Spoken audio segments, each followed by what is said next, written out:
ನಮಸ್ಕಾರ ವೀಕ್ಷಕರೇ, ಕರ್ನಾಟಕ ಫೈಂಡಿಂಗ್ ಚಾನೆಲ್ಗೆ ಮತ್ತೊಮ್ಮೆ ಸ್ವಾಗತ. ಇವತ್ತು ನಾವು ನಮ್ಮ ವಾರ್ಗಿತಿ ಮನೇಲಿದ್ದೀವಿ. ಅವರು ನಿಮಗೆ ಆರೋಗ್ಯಕರವಾದ ಒಂದು ಅಡುಗೆನ ಮಾಡಿ ತೋರಿಸ್ತಾ ಇದ್ದಾರೆ. ಬನ್ನಿ ಅವ್ರ ಬಾಯಲ್ಲೇ ಕೇಳೋಣ ಯಾವ ಥರ ಏನು ಅಡುಗೆ ಮಾಡ್ತಿದ್ದಾರೆ ಇವತ್ತು ಅಂತ ಹೇಳಿ. ಬನ್ನಿ ಅಕ್ಕ. ನಮಸ್ಕಾರ. ನಾನು ಈಗ ಸೊಪ್ಪಿಂದು ದಂಟಿನ ಸೊಪ್ಪು ಚಟ್ನಿಯನ್ನು ಮಾಡಿ ಅಕ್ಕಿ ರೊಟ್ಟಿಯನ್ನು ಬೆಳ್ಕೊಡ್ತೀನಿ.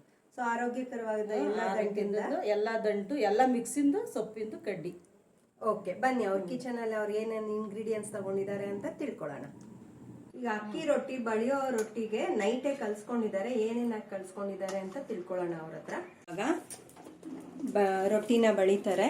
ಸೊ ಇದಕ್ಕೆ ಎಣ್ಣೆ ಏನು ಬಳಸಿಲ್ಲ. ಚೆನ್ನಾಗಿ ಒಂದು ಸ್ವಲ್ಪ ಮಿಕ್ಸ್ ಮಾಡ್ಕೊಬೇಕು.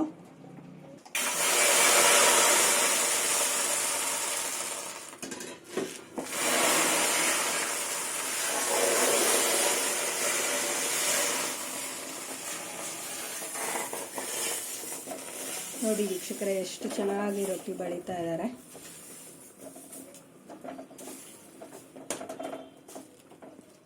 ಸೊ ಇದು ಪ್ರಾಕ್ಟೀಸ್ ಮಾಡ್ಕೊಳ್ತಾ ಕೈ ಬಿಸಿನೂ ಆಗಲ್ಲ. ನಿಮ್ಗೊಂದು 4-5 ಸತಿ ಮಾಡ್ಕೊಂಡ್ಬಿಟ್ರೆ ಅಭ್ಯಾಸ ಆಗ್ಬಿಡುತ್ತೆ. ಹಂಗೂ ಬಿಸಿ ಆಯಿತು ಅಂದರೆ ಹಿಂಗೆ ಬಳಿದ್ಬಿಟ್ಟು ಹಿಂಗೆ ಇದರಲ್ಲಿ ಈ ಥರ ನೈಸ್ಗೆ ಮಾಡ್ಕೊಬೇಕು.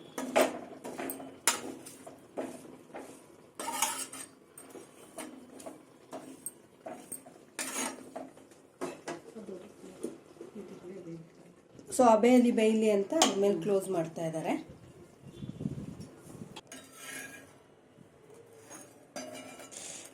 ಸೊ ನಿಮ್ಗೆ ಎಷ್ಟು ಚೆನ್ನಾಗಿ ಬಂದಿದೆ ನೋಡಿ ವೀಕ್ಷಕರೇ. ರೊಟ್ಟಿ ಪೇಪರ್ ತರ ಬಂದಿದೆ, ಎಣ್ಣೆ ಇದ್ದಂಗೆ. ಸೊ ಇದಕ್ಕೆ ಮೇನ್ ಸೀಕ್ರೆಟ್ ಅಂದ್ರೆ ಇಂಡಾಲಿಯಮ್ದು ಹೆಂಚಬೇಕು. ನಿಮ್ಗೆ ಇಷ್ಟ ಅಗಲವಾದ ಇಂಡಾಲಿಯಂ ಹೆಂಚಿತ್ತು ಅಂದ್ರೆ ಸೂಪರ್ ಆಗಿ ಬಳಿಯೋ ರೊಟ್ಟಿ ಮಾಡ್ಕೊಬಹುದು. ಈಗ ಸೊಪ್ಪಿನ ದಂಟಿನ ಚಟ್ನಿಗೆ ಏನೇನ್ ಬೇಕು ಅಂತ ತಿಳ್ಕೊಳ್ಳೋಣ. ಅಕ್ಕ, ಏನೇನ್ ಬೇಕಕ್ಕ? ಇದು ಎಲ್ಲ ಸೊಪ್ಪು, ಚಕೋತ, ಪಾಲಕು, ದಂಟು, ಮೆಂತ್ಯ ಸೊಪ್ಪು ಎಲ್ಲ ಮಿಕ್ಸಿಂದು ಕಡ್ಡಿ. ಇದು ಎಳೆ ಕಡ್ಡಿ ಸೊಪ್ಪು. ಸೊಪ್ಪು ಎಲ್ಲ ಬಿಡಿಸ್ಬಿಟ್ಟು ಕಡ್ಡಿ ಹಿಂಗಿಡಿಸ್ಕೊಂಡು ತೊಳೆದ್ಬಿಟ್ಟು ಸಣ್ಣ ಕಟ್ ಮಾಡಿ ಇಟ್ಟಿದ್ದೀನಿ. ಇದು ಕೊತ್ತಂಬರಿ ಸೊಪ್ಪು, ಬೆಳ್ಳುಳ್ಳಿ, ಟೊಮೊಟೊ, ಈರುಳ್ಳಿ, ಮೆಣಸಿನ್ಕಾಯಿ, ಜೀರಿಗೆ, ಮೆಣಸು, ಕಾಯಿ. ಸೊ ಇಷ್ಟು ಹಾಕಿ ಹಾಕ್ಬಿಟ್ಟು ಇವಾಗ ಎಲ್ಲ ಫ್ರೈ ಮಾಡ್ತೀವಿ. ಸೊ ಈಗ ಬಾಂಡ್ಲಿ ತಗೊಂಡು ಅದಕ್ಕೆ ಹಾಕೊಳ್ತಾ ಇದ್ದಾರೆ ಎಲ್ಲ ತೋರಿಸಿದ ಐಟಮ್ ಎಲ್ಲ. ಜೀರಿಗೆ, ಮೆಣಸು, ಇದನ್ನು ಇಷ್ಟಿಗೆ ಸೊಪ್ಪು ಎಲ್ಲ ಹಾಕಿ ಬಾಂಡ್ಲಿಯಲ್ಲಿ ಫ್ರೈ ಮಿಕ್ಸ್ಡ್ ದಂಟೆಲ್ಲ ಬಾಂಡ್ಲಿಗೆ ಹಾಕೊಂಡಿದ್ದಾರೆ. ಸೊ ಇದನ್ನ ಇವಾಗ ಸ್ಟವ್ ಅಂಟಿಸಿ ಫ್ರೈ ಮಾಡೋಕ್ಕೆ ಇಟ್ಕೊಳ್ತಾ ಇದ್ದಾರೆ. ಗ್ಯಾಸ್ ಅಂಟಿಸಿ ಬಾಂಡ್ಲಿ ಇಟ್ಟು ಸ್ವಲ್ಪ ಎಣ್ಣೆ ಹಾಕ್ಬಿಟ್ಟು 2-3 ಸ್ಪೂನ್ ಎಣ್ಣೆ ತಗೊಂಡಿದ್ದಾರೆ. ಚೆನ್ನಾಗಿ ಅದು ಸೊಪ್ಪು ಕಡ್ಡಿ ಫುಲ್ಲು ಸ್ಮೂತ್ ಆಗಬೇಕು. ಓಕೆ, ಚೆನ್ನಾಗಿ ಬಾಡಿಸ್ಕೊಬೇಕು. ಓಕೆ, ಚೆನ್ನಾಗಿ ಕೈ ಆಡಿಸ್ತಾ ಇರಬೇಕು. ಮಂದ ಉರಿಯಲ್ಲೇ ಇಟ್ಕೊಳ್ಳಿ. ಐ ಫ್ಲೇಮೇ ಯೂಸ್ ಮಾಡಿ, ಬೇಗನೂ ಆಗುತ್ತೆ.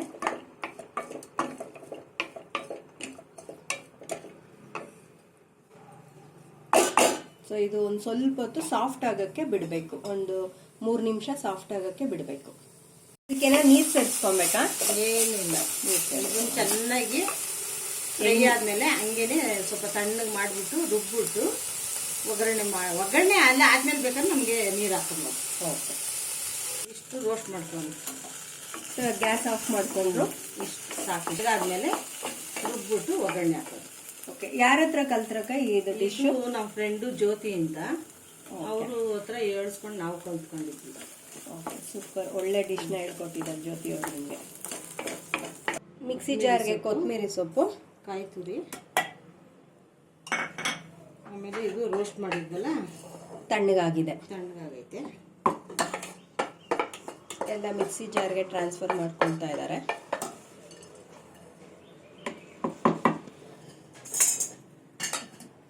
ಇದಕ್ಕೆ ಸಾಲ್ಟ್ ಹಾಕ್ತಾ ಇದ್ದೀನಿ.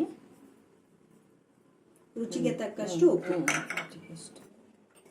ಕಾಯೆಲ್ಲ ಇರುತ್ತೆ ಅಲ್ವಾ, ನೀರು ಹಾಕ್ಲೇಬೇಕು. ಅದು ತಿರುಗಿಸ್ಕೊಂಡ್ಬಿಟ್ರೆ ಅದು ನುಣ್ಣಗಾಗೋಕ್ಕೆ ಈಸಿ ಆಗುತ್ತೆ. 2 ಸ್ಪೂನು ಒಗ್ಗರಣೆಗೆ ಎಣ್ಣೆ ಹಾಕ್ತಾಯಿದ್ದೀನಿ. ಸಾಸಿವೆ ಹಾಕ್ತಾಯಿದ್ದೀನಿ.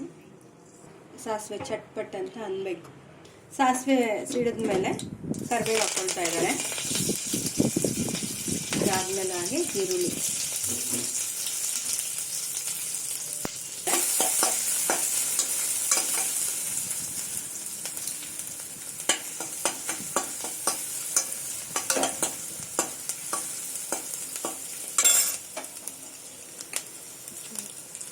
ಸ್ಟವ್ ಸಣ್ಣ ಮಾಡಿಕೊಂಡು ರುಬ್ಬಿರೋ ಚಟ್ನಿನ ಅದು ಒಗ್ಗರಣೆಗೆ ಹಾಕೊಳ್ತಾ ಇದ್ದಾರೆ.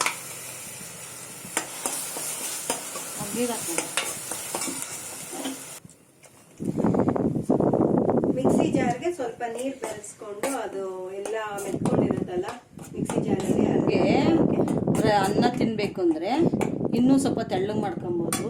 ರೊಟ್ಟಿಗಾದ್ರೆ ಸಾಕು, ಮುದ್ದೆಗೆ ಅನ್ನಕ್ಕೆ ಎಲ್ಲದಕ್ಕೂ ಯೂಸ್ ಮಾಡ್ಕೊಬೋದು.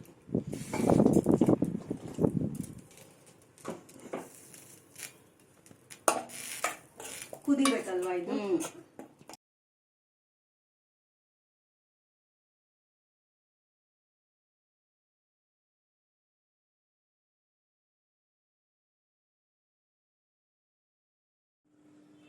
ವಾವ್, ಈ ಬಡಿಯೋ ರೊಟ್ಟಿ ಮತ್ತೆ ಚಟ್ನಿ ರೆಡಿ ಆಗಿದೆ. ಇದು ತಿಂದು ನೋಡಿ ಹೇಳೋಣ ಹೇಗಿದೆ ಟೇಸ್ಟು ಅಂತ ಹೇಳ್ಬಿಟ್ಟು. ಸೊ ಇದಂತೂ ಪೂರ್ತಿ ಆಯಿಲ್ಲೆಸ್, ಒಂದು ಡ್ರಾಪ್ ಎಣ್ಣೆನೂ ಯೂಸ್ ಮಾಡಿಲ್ಲ. ಕೊಲೆಸ್ಟ್ರಾಲ್ ಪ್ರಾಬ್ಲಮ್ ಇರೋರಿಗೆ ಮತ್ತೆ ಹಾರ್ಟ್ ಪ್ರಾಬ್ಲಮ್ ಇರೋರ್ಗಂತೂ ಆರಾಮ್ಸೆ ಇದನ್ನ ಮಾಡ್ಕೊಂಡು ತಿನ್ಬೋದು. ಸೊ ಚಟ್ನಿನೂ ಅಷ್ಟೇ ಆರೋಗ್ಯಕರವಾದ ಚಟ್ನಿ. ಇದೆಲ್ಲ ದಂಟು ಮಿಕ್ಸ್ ಮಾಡಿ ಮಾಡಿರೋ ಚಟ್ನಿ ಸೂಪರ್ ಆಗಿರುತ್ತೆ ಕಾಂಬಿನೇಷನ್. ನಾನಂತೂ ಕಾಯ್ತಾ ಇದ್ದೀನಿ ಟೇಸ್ಟ್ ಮಾಡೋದಕ್ಕೆ.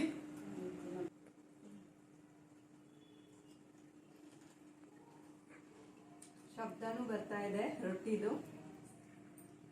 ನಿಜವಾಗ್ಲೂ ಅಕ್ಕ ಸಕ್ಕತ್ತಾಗಿ ಮಾಡಿದ್ರು, ತುಂಬಾ ಚೆನ್ನಾಗಿದೆ ರೊಟ್ಟಿಗೂ ಮತ್ತೆ ಚಟ್ನಿಗೆ ಕಾಂಬಿನೇಷನ್. ಸೊ ನಿಮ್ ಫ್ರೆಂಡ್ಗೂ ಥ್ಯಾಂಕ್ ಯು ಹೇಳ್ಬಿಡಿ, ಇಂಥ ಒಳ್ಳೆ ಚಟ್ನಿನ ಹೇಳ್ಕೊಟ್ಟಿದ್ಕೆ. ಮತ್ತೆ ನಮ್ಮ ವೀಕ್ಷಕರಿಗೋಸ್ಕರ ನೀವು ಕೋಆಪರೇಷನ್ ಕೊಟ್ಟು ಈ ತರ ಒಂದು ಒಳ್ಳೆ ಚಟ್ನಿನೂ ಮತ್ತೆ ರೊಟ್ಟಿ ಮಾಡಿಕೊಟ್ಟಿದ್ಕೆ ತುಂಬಾ ಧನ್ಯವಾದಗಳು. Thank you so much. ನಮ್ಮ ಚಾನೆಲ್ನ ಸಬ್ಸ್ಕ್ರೈಬ್ ಮಾಡಲಿಲ್ಲ ಅಂದ್ರೆ ಪ್ಲೀಸ್ ಸಬ್ಸ್ಕ್ರೈಬ್ ಮಾಡಿ, ಲೈಕ್ ಮಾಡಿ, ಕಮೆಂಟ್ಸ್ ಕೊಡಿ.